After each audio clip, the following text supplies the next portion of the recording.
Ош облусунда Ленин чокусунун багындырылгандыгынын 85 жылдыгына карата фестиваль болуп өттү. Аталган чоку облустун Чоң Алай районунда жайгашкандыктан иш-чара Ленин бийиктигине жакын жайгашкан аймакта өттү. Ал пештеп баккан инемдей койнунда өстүм эркелеп.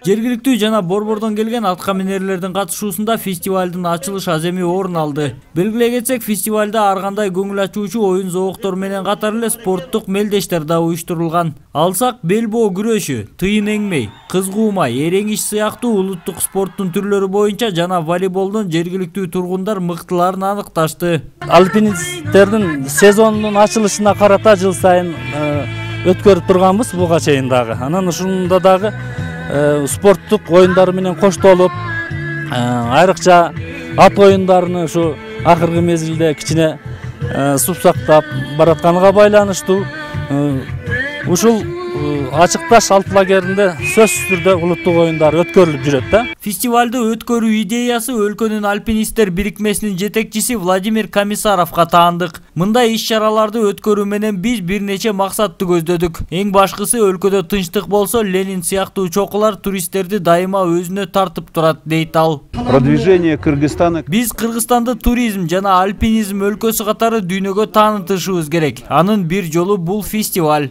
Экинчи максатыбыз өлкөдө туризмди туруктуу кылуу. Мына ушул эки максаттын жыйынтыгында бир жыл мурун фестиваль өткөрүү идеясы пайда болгон. Туризм в Кыргызстане. Ошентип бир күн бою Чоң Алайдагы ачык таш өрөөнү шаңга толду. Жергиликтүү элдин арасынан спортко шыктуулары ортого түшүп, бардыгер дараметин көрсөтүүгө болгон күчүн жумшады.